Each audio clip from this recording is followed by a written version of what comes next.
Du jour, pourquoi célèbre-t-on Noël le 25 décembre?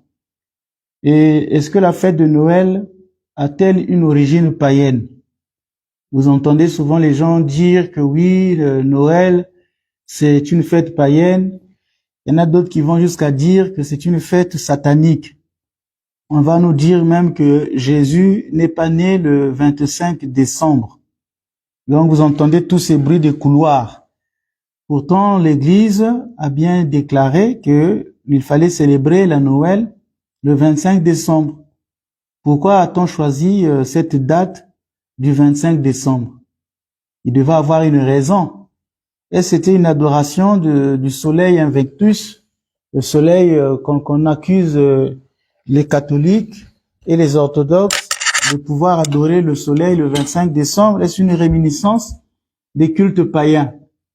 Ce sont des questions qui sont bien à poser, c'est des questions judicieuses, mais il ne faut pas directement conclure en disant fête païenne, fête satanique.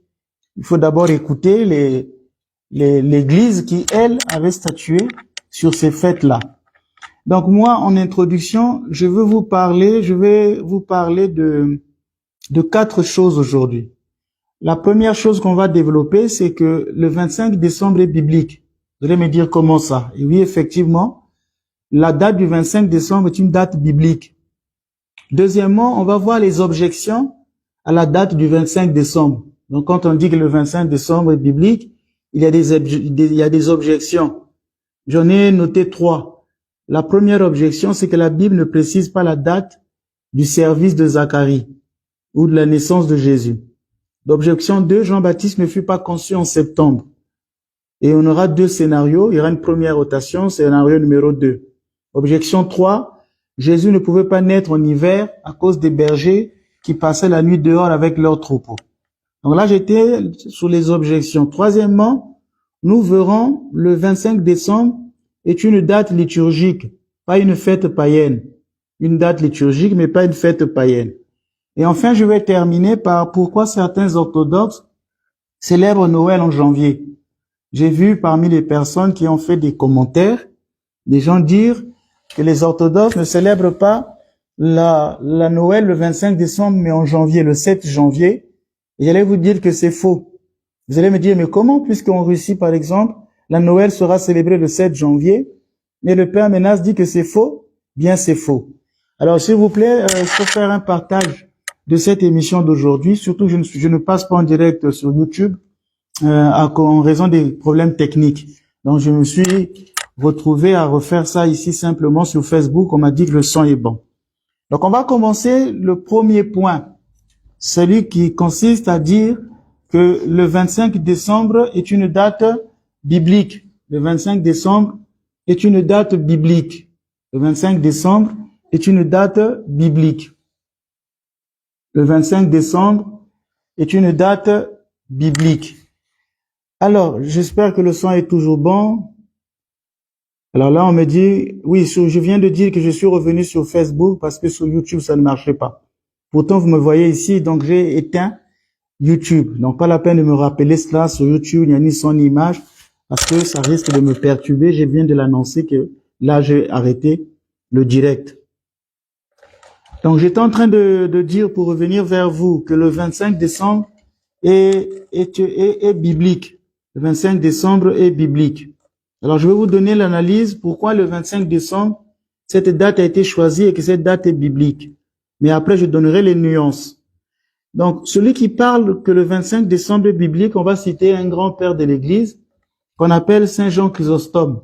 Boucle d'or, Saint Jean Chrysostome, qui est le patriarche de Constantinople, qui est de l'Église d'Antioche. Saint Jean Chrysostome a parlé de la date de Noël comme étant le 25 décembre. Saint Jean Chrysostome a parlé de la date de Noël comme étant le 25 décembre. C'est dans son livre qu'on appelle Homélie sur la nativité. Donc il y a un livre qu'on appelle Homélie sur la nativité. Homélie sur la nativité. Donc vous voyez que quand vous étudiez la théologie, il faut aussi étudier les pères de l'Église. Il faut étudier aussi les pères de l'Église. Donc, par exemple, là, j'essaie de vous montrer deux exemples de livres que nous avons ici en bibliothèque. Saint Jean Chrysostome, Explication des psaumes. Saint Jean Chrysostome, Homélie. Donc voilà, Saint Jean Chrysostome, Homélie. Donc ici, vous avez notre bibliothèque qui est ici, a beaucoup de livres des pères de l'Église. Alors, dans son homélie sur la nativité, cette homélie a été prononcée à Antioche en 386. Saint Jean Chrysostome affirme que le 25 décembre est la fête de Noël et qu'elle repose sur une tradition fiable. Donc c'est Saint Jean Chrysostome qui le dit, mais ce qu'il va dire, ça ne relève pas simplement d'une certaine spéculation ou bien il ne se rapporte pas à la vénération qui avait lieu à Rome. Ce n'est même pas pour ça. Eh bien, étonnamment, il va se baser sur la Bible pour expliquer que le 25 décembre est une fête biblique. Ça serait bien que vous puissiez faire partager cette vidéo aux pasteurs pour leur dire, mais apparemment, l'Église savait que Jésus est né le 25 décembre puisque la Bible le montre. Alors, qu'est-ce que Saint Jean Chrysostome va faire? Donc, le point de départ, il va étudier la Bible. Il va lire le texte de Luc, chapitre 1, le verset 9 à 13. Pour vous, je voudrais lire ce texte. Alors, Zacharie fut désigné par le sort, suivant l'usage des prêtres, pour aller offrir l'encens dans le sanctuaire du Seigneur. Toute la multitude du peuple était en prière au dehors, à l'heure de l'offrande de l'encens. L'ange du Seigneur lui apparut debout à la droite de l'autel de l'encens. À sa vue, Zacharie fut bouleversé et la crainte le saisit. L'ange lui dit, sois sans crainte, Zacharie, car ta supplication a été exaucée. Ta femme Élisabeth mettra au monde pour toi un fils et tu lui donneras le nom de Jean. Donc voilà le texte sur lequel Saint Jean Chrysostome va se baser. Et vous allez me dire, mais ce texte ne parle pas du 25 décembre. Oui, mais comme toujours, vous aimez toujours ne pas écouter dans la totalité. Vous écoutez un peu, vous faites des conclusions. Écoutez maintenant l'argumentation, comment Saint Jean Chrysostome va analyser ce chapitre-là.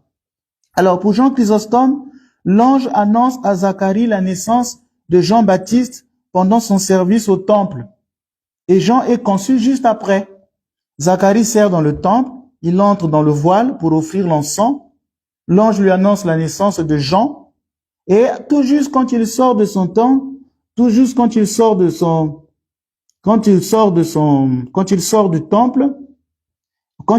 temple, il est écrit dans Luc 1, 23, 24, quand les jours de son service furent achevés, il rentra chez lui, quelque temps après Élisabeth conçue.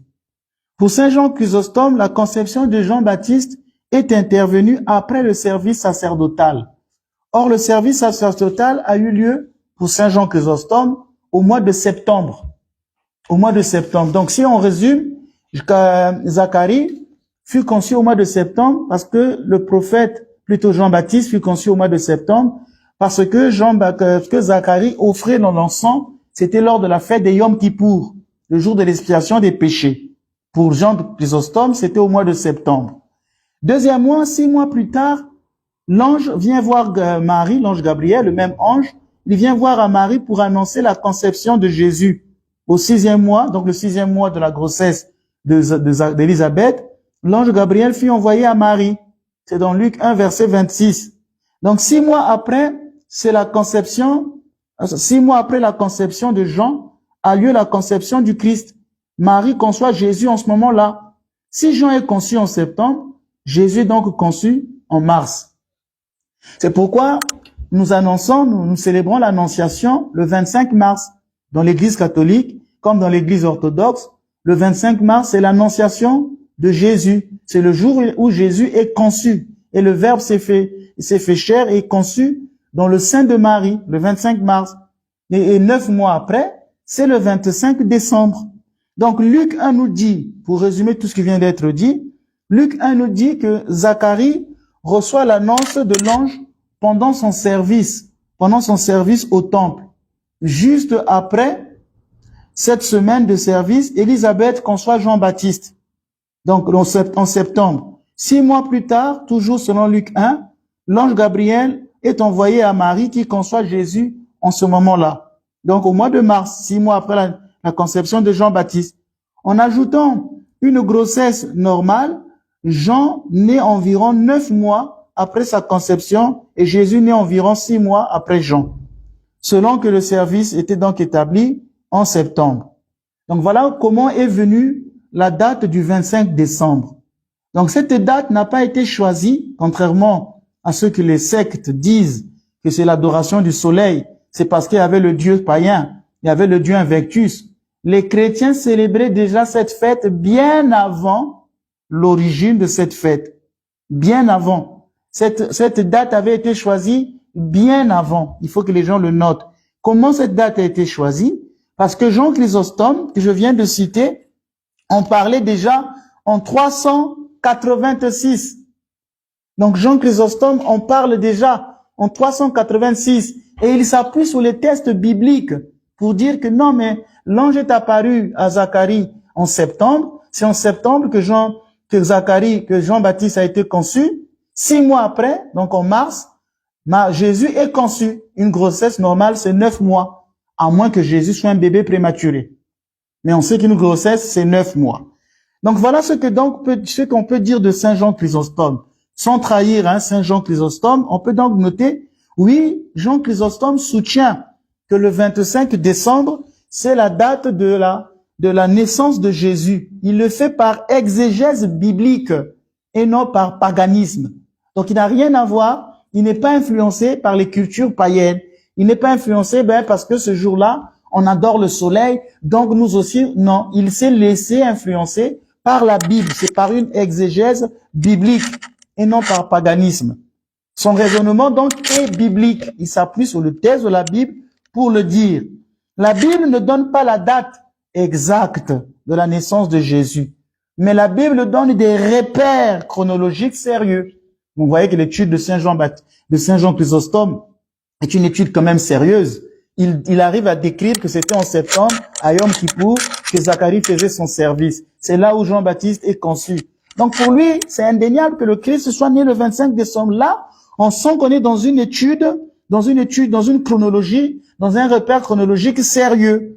Il prouve que le 25 décembre existait avant toute polémique moderne. Donc les personnes qui viennent sur les réseaux sociaux, comme toujours, dire c'est une fête païenne. Mais Jean Chrysostome a donné déjà là un appui biblique. Et donc, avant toute polémique moderne, Jean Chrysostome avait déjà tranché cette question.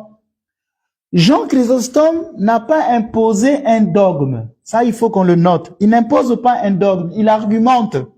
Son calcul n'est donc pas faillible. Il se peut que Jésus ne soit pas né le 25, peut-être à la fin du mois de décembre, peut-être même en début janvier. Il y a des grossesses qui peuvent avoir des retards. Mais la date de Noël n'est pas un dogme dans l'Église. Alors ça, beaucoup de gens parfois discutent sur des choses qui n'ont ni tête ni queue. La date de Noël n'est pas un dogme. C'est juste une discipline ecclésiastique. C'est comme le mariage des prêtres. Les prêtres catholiques ne sont pas mariés, les prêtres de l'Église latine ne sont pas mariés, mais ça, ce n'est pas un dogme. Parce qu'au début, les prêtres étaient mariés. Dans l'Église orthodoxe, il existe des prêtres mariés. Il existe des prêtres célibataires ou moines.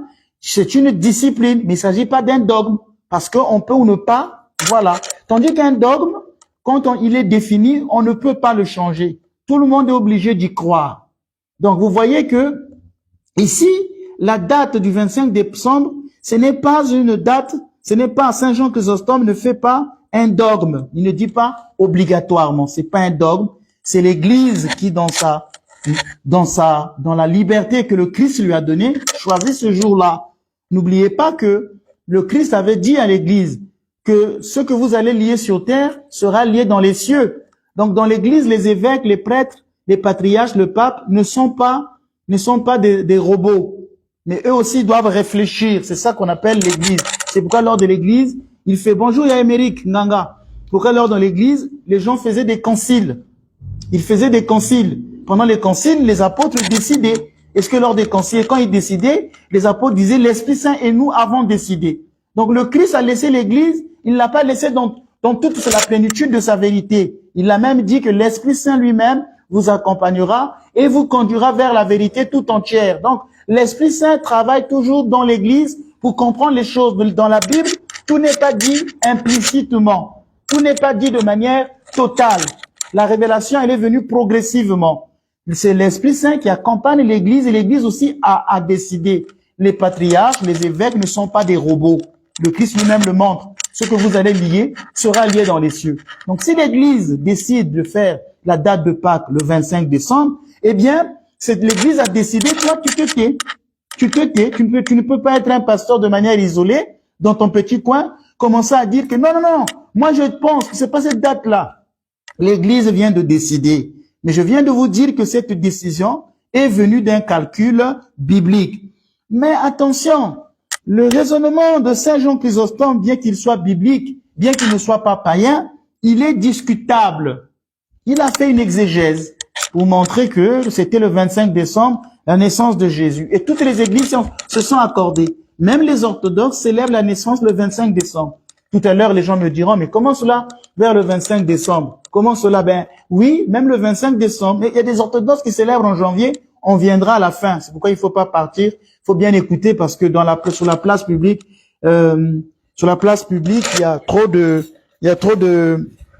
comment vous appelez ça? Il y a trop de spécialistes. Il y a trop de spécialistes. Voilà. Donc, on continue.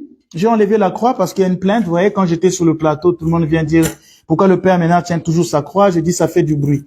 Là, il y a quelqu'un qui vient d'écrire la croix fait du bruit sur le micro. Donc, je l'ai enlevé. Alors, on continue. On continue. Quelles sont donc les objections qu'on peut donner à la date de décembre pour dire que Jésus n'est pas né le 25 décembre? Alors, quelles sont les objections qu'on peut donner? La première objection, c'est que la Bible ne précise pas la date du service de Zacharie. Saint Jean Chrysostome dit que c'était en septembre. Il est probable que non, il s'est trompé aussi sur la date. Vous voyez que je ne veux pas être trop influencé par cette opinion qui dit que c'était biblique. Là, maintenant, on va essayer de biaiser un peu ce que je viens de dire. Chaque classe servait une semaine selon un calendrier bien précis. Alors, si vous lisez dans l'Évangile, on dit dans Luc 1, verset 5, il y avait au temps d'Hérode, le grand roi de Judée, un prêtre du nom du groupe d'Abia, nommé Zacharie. Sa femme aussi était descendante d'Aaron, elle s'appelait Élisabeth. Luc 1, verset 5. Il fallait donc commencer par comprendre pourquoi Luc dit que Zacharie fait partie de la classe du groupe d'Abia. Vous voyez que parfois, c'est les petits détails qui tuent. Quand on lit la Bible, qu'on ne la comprend pas dans toute sa plénitude, c'est là où on fait des conclusions dangereuses. Il faut toujours lire le texte dans son entièreté et bien le comprendre. Là, il y a un indice qui vient d'être donné. Et comme je vous disais que les indices m'amènent à la preuve. L'indice, c'est que Luc précise qu'il fait partie du groupe d'Abia. C'est quoi ce groupe d'Abia? Laissez-moi maintenant vous expliquer ce qu'on appelle l'origine biblique des 24 classes sacerdotales.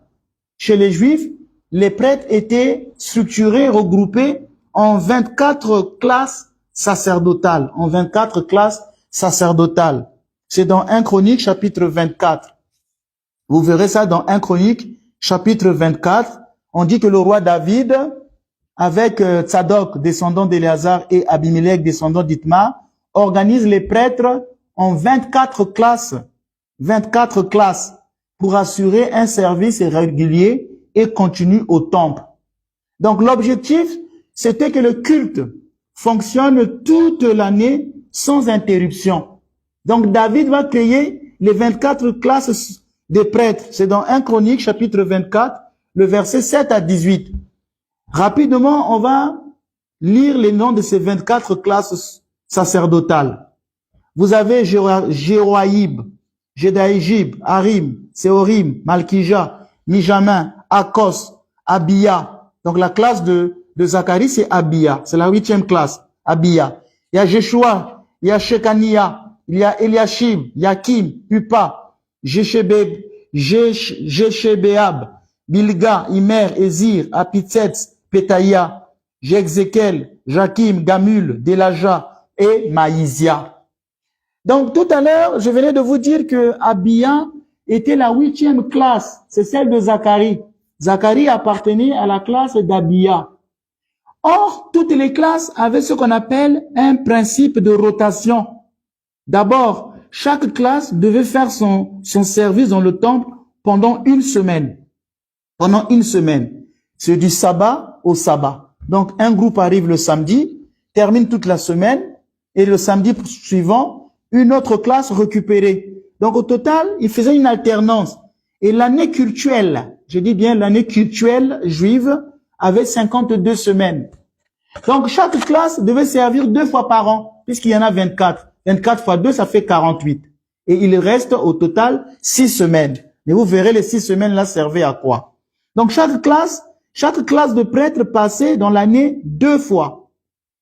Il y avait seulement des exceptions lors des grandes fêtes, d'où je dis qu'il y a 4 semaines là, qui sont là-bas. Eh bien, ces 4 semaines appartenaient aux grandes fêtes. Lors des grandes fêtes, toutes les classes se rassemblaient. Il n'y avait pas qu'une seule classe qui devait servir dans le temple. Ces 3 grandes fêtes, il s'agissait de la Pessa, qu'on appelle la Pâque, Nissan, Pessa. Vous avez Shavuot, vous avez Sukkot, donc Shavuot avec la fête de la Pentecôte. Il y avait donc 3 grandes fêtes où toutes les classes étaient rassemblées. Ces semaines ne comptent pas, ces semaines-là, des grandes fêtes, ne comptent pas dans la rotation normale. Ça ne comptait pas dans la rotation normale. Donc chaque classe devait servir 2 fois l'année, sauf lors des 3 grandes fêtes où toutes les classes se rassemblaient. Maintenant, le point clé pour Zacharie, c'est dans Luc 1, le verset 8-9. Zacharie exerçait son sacerdoce lorsque sa classe était de service. Le texte de tout à l'heure, nous disait que toute la multitude il fut désigné par le sort suivant l'usage des prêtres. C'est quel usage? Suivant l'usage des prêtres. Et c'était l'usage qui consistait par rapport au choix des classes. Donc Zacharie, au moment où il rentre dans le temple de Jérusalem pour offrir l'encens, cela implique qu'il s'agit d'un service ordinaire. C'est pas lors des grandes fêtes. Ce n'était donc dans une semaine identifiable de sa rotation. C'est ce qui permet un raisonnement chronologique, même s'il peut être approximatif. À partir de quand commence la rotation? Voilà une question qu'on peut se poser. À partir de quand commençait la rotation? Le point de départ, c'est la tradition juive. La rotation commence au mois de Nissan, c'est-à-dire au mois de mars. Le Christ est mort en mars. Donc, l'année cultuelle commençait au mois de mars chez les Juifs. C'est dans Exode 12, verset 2. Ce mois-ci sera pour vous le premier des mois. Il marquera pour vous le commencement de l'année. C'est normal. Regardez, mars était le premier mois de l'année. Mars, avril, mai, juin, juillet, août, septembre. Ça donne 7. Donc le mois de septembre était considéré comme le 7e mois. Octo, en grec, veut dire 8. Octobre, 8e mois. Novembre, 9. Et décembre de Dechi, qui donne 10. Donc vous voyez bien que le mois commençait en mars. Et septembre, c'était le 7e mois, 7. Donc le mois chez les Juifs commençait en mars. C'est là que les calculs commencent.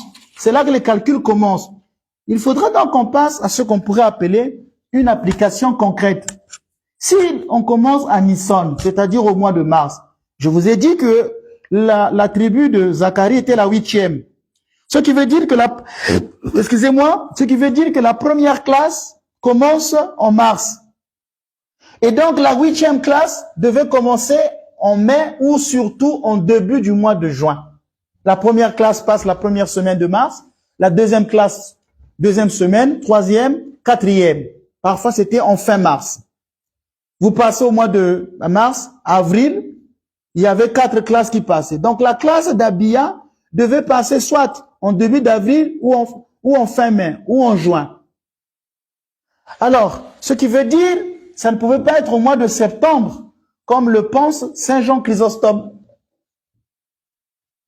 Vous voyez que aujourd'hui c'est devenu l'argument sur les réseaux sociaux. Donc je vois beaucoup de sites de nos frères catholiques qui commencent à s'appuyer sur l'argument de Saint Jean Chrysostome.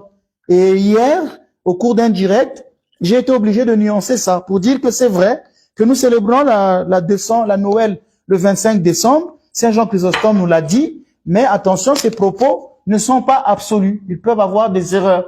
Jean Chrysostome ne dogmatise pas la date, mais il fait une argumentation biblique. Ce n'est pas un dogme, donc on peut le contredire. Et là, je viens de vous montrer que si l'on tient compte que le mois commençait en mars, ce n'est pas possible que Zacharie, dans sa première rotation, ait participé au mois de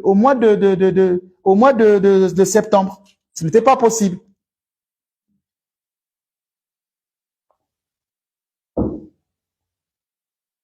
Donc, si on tient compte de la première rotation, c'est pas possible que ça soit en septembre. Comme je vous ai dit tout à l'heure qu'il fallait que chaque groupe sacerdotal passait 2 fois l'année. Admettons que la première rotation avait eu lieu vers fin mai, début juin. La deuxième rotation devrait avoir lieu quand? C'est ce que ça permet de dire. Donc, le système des 24 classes est biblique. Il est historique, c'est reconnu. Luc 1 s'appuie donc sur un fait réel et vérifiable. Le calcul donne des fenêtres n'est pas une date absolue. Donc, il sera pas trop clair de dire septembre. On ne peut pas préciser ça comme ça. Non. La Bible reste honnête, mais n'impose pas une date. Maintenant, nous allons faire une phrase de synthèse qui nous sera utile pour notre argumentation. Alors, pour notre argumentation, nous allons faire une argumentation qui serait utile. Luc ne donne pas une date, mais il donne un calendrier. À nous de ne pas en faire plus que ce qu'il dit. Donc, Luc ne donne pas une date. Il dit que son service était arrivé. Il nous rappelle un fait historique, qu'il y avait des rotations. Mais il ne donne pas un calendrier. À nous de ne pas donc en faire plus que ce qu'il dit. Nous aurons une deuxième objection. Objection numéro 2. Jean-Baptiste ne fut donc pas conçu en septembre, comme le pense Saint Jean Chrysostome. Si la 8e classe à Bia avait eu lieu en fin mai ou début juin, et la seconde rotation devrait avoir lieu en octobre ou en novembre. Ma question donc, est-ce que Jean-Baptiste fut conçu quand? Si l'on tient compte des 2 rotations. J'espère que vous ne vous perdez pas et que vous me suivez. J'espère que vous ne me perdez pas, que vous me suivez. Alors, quelqu'un dit pas de volume, pourtant mon micro est allumé, tout est branché, c'est ce que je n'aime pas avec le direct. Quelqu'un dit qu'il n'y a metté le cœur, le direct est signalé. Ah, le direct est souligné. Il y a des gens qui commencent à signaler mon direct. Très bien, comme toujours. Vous voyez que je n'aime pas je arrêterai bientôt à venir vous donner des enseignements parce qu'apparemment dans ce monde, il faut simplement laisser la parole aux idiots. Il y a que eux qui doivent parler, ces sectes-là. Il y a que eux qui doivent parler, ces églisettes-là. Il y a que eux qui doivent parler sur les réseaux. Nous, dès qu'on se met à parler sur les réseaux, oui, il y a des gens qui disent qu'ils n'ont pas de truc, de volume. Ça me déstabilise. Vos commentaires me déstabilisent. Je sais même pas s'il faut continuer. D'autres disent qu'on suit. D'autres disent qu'il n'y a pas de truc. Je ne sais plus qui écouter. Bon, alors je continue. Peut-être que un jour je vais arrêter tout ça parce que ça ne sert à rien de venir chaque fois me stresser ici sur ça. On vous donne des enseignements que vous ne connaissez pas. Et il y a même des gens qui se sont appuyés sur ça, des frères catholiques qui se sont appuyés sur Saint Jean Chrysostome, et je n'en fais que dire la vérité, que vous avez fait une erreur de trop s'appuyer sur ce texte. Mais Jean Chrysostome ne dogmatise pas le texte. Donc je continue. Alors, donc Jean-Baptiste fut conçu quand? Luc 1, verset 23 à 24 nous dit, quand les jours de son service furent achevés, Zacharie rentra chez lui. Quelque temps après, Élisabeth, sa femme, conçut. Ce texte est un point clé. Ce texte est un point clé de notre cours d'aujourd'hui. Jean-Baptiste est conçu juste après la semaine de service de Zacharie. Pas pendant, pas des mois plus tard. Le texte ne dit pas cela. Donc il y aura les 2 possibilités réelles. Puisque la classe d'Abia, la 8e, servait 2 fois par an, il y a 2 scénarios bibliquement possibles. Scénario numéro 1, celle de la première rotation. Le service d'Abia devait avoir lieu en fin mai ou en début juin. Zacharie rentre chez lui, donc en début du mois de juin.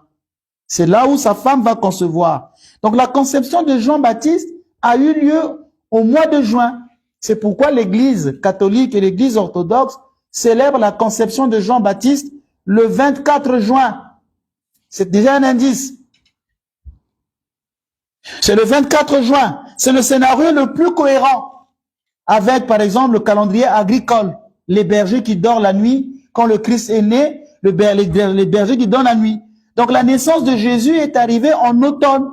Si Jean-Baptiste a été conçu en juin, Jésus, lui, est conçu en décembre. Donc 6 mois, juin, août, septembre, octobre, novembre, décembre. Et il va naître en septembre, donc à l'automne. Donc le Christ, pour le premier scénario, devait naître en septembre. Nous aurons un second scénario. Nous sommes en train d'élever le niveau, nous disons des choses grandes, des choses profondes. On n'est pas là pour tromper le peuple.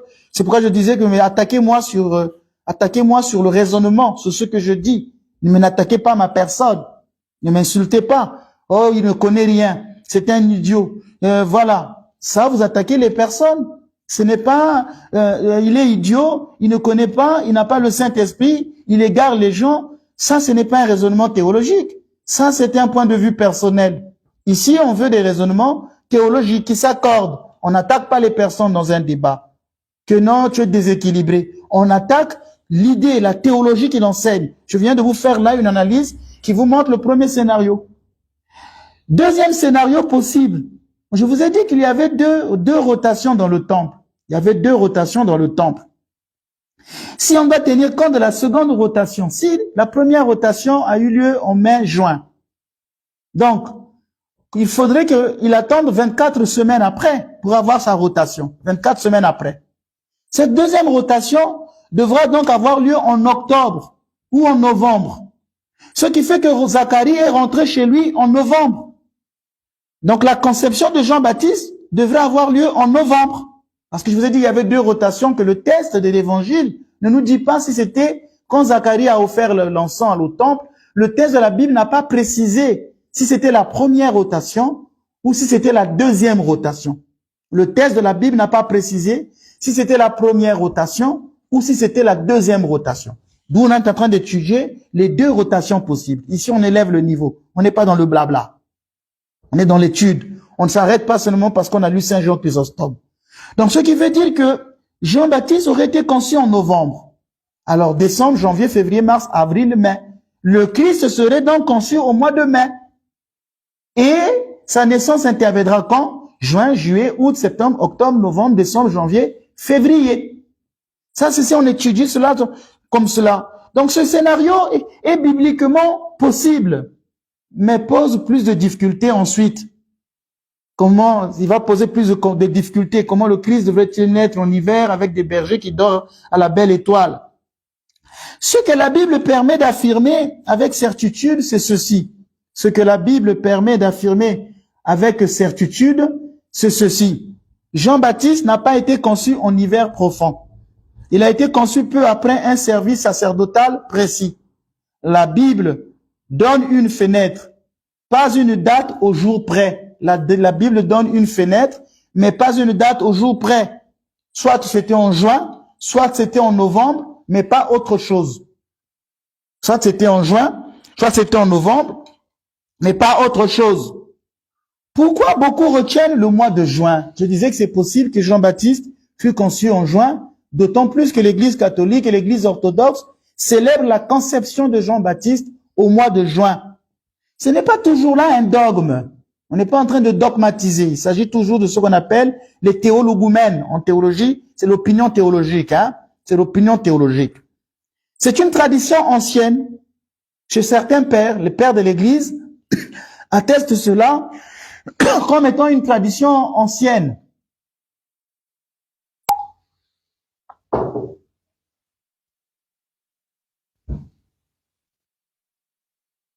Il s'agit donc de respecter aussi une certaine logique agricole et climatique. Mais attention, ce sont des arguments de cohérence. Ce que je viens de dire, ce sont des arguments de cohérence, mais c'est pas un dogme. Donc, le dire aussi que le Christ serait né en septembre, comme le fait Jean Chrysostome, il ne faut pas le dogmatiser. Et si on vous fait une petite correction là-dessus, il ne faut pas prendre ça de manière personnelle. Jean-Baptiste a été conçu soit en juin, soit en novembre. La Bible ne tranche pas, mais elle exclut les autres périodes. Et c'est cette chronologie qui permet ensuite de réfléchir à la naissance de Jésus sans jamais absolutiser une date. L'Église n'a jamais dit que le Christ est né le 25 décembre. L'Église n'a jamais absolutisé la date, comme ne l'a pas dogmatisé. L'Église dit qu'on célèbre la naissance du Christ le 25 décembre. Mais l'Église ne dit pas que Jésus est né le 25 décembre. Donc, quand on essaye de prendre l'argument de Saint Jean Chrysostome, je répète, Saint Jean Chrysostome ne dit pas que Jésus est né le 25 décembre. Il dit que l'Église a toujours célébré la naissance du Christ le 25 décembre en étudiant l'apparition à Zacharie qui pour lui était au mois de septembre. Voilà, tout est venu de là. Mais l'Église n'a jamais dit Jésus est né le 25 décembre. D'ailleurs, le 25 décembre, on ne célèbre pas un anniversaire, mais on célèbre le mystère. On célèbre le mystère de la naissance de Jésus. Donc, on ne célèbre pas la date. On célèbre le mystère de la naissance de Jésus. Il y a une troisième objection qui est souvent faite. Et celle-là, les témoins de Jéhovah se sont basés sous cette tradition.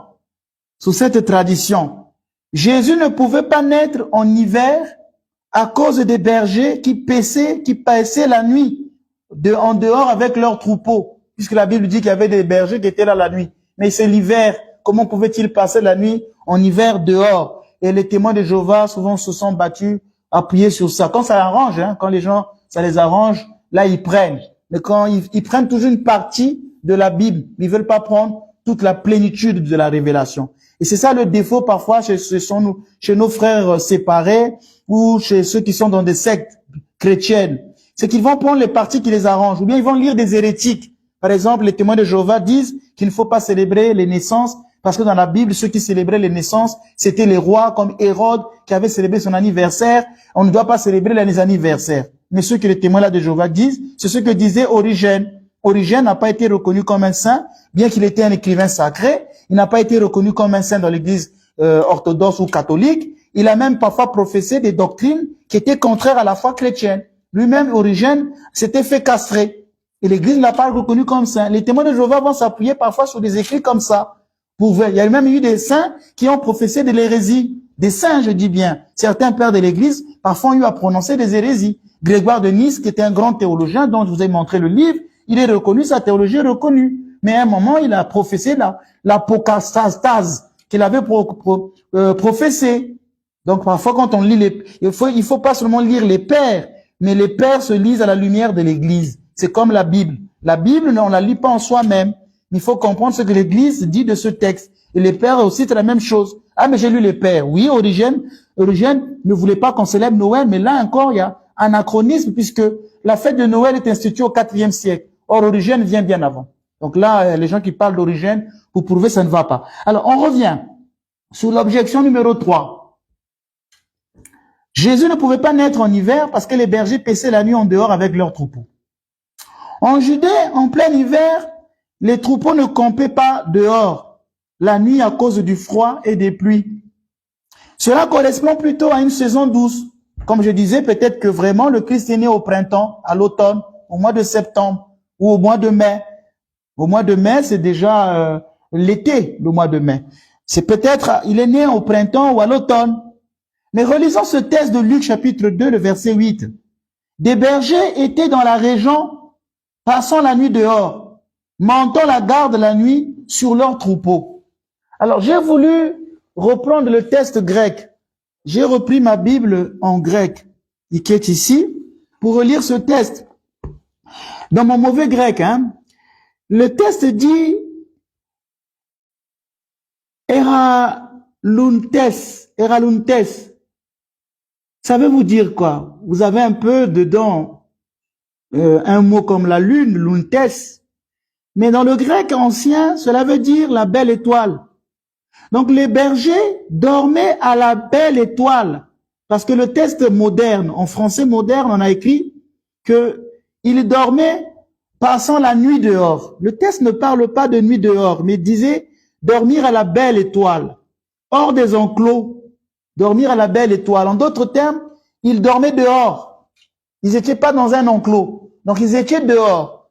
Ce n'est pas vraiment là une précision. Le Christ est-il né la nuit ou le jour? Mais on sait qu'il dort, donc c'est la nuit. Mais à la belle étoile. Si à la belle étoile, est-ce que faisait-il froid ou faisait-il chaud?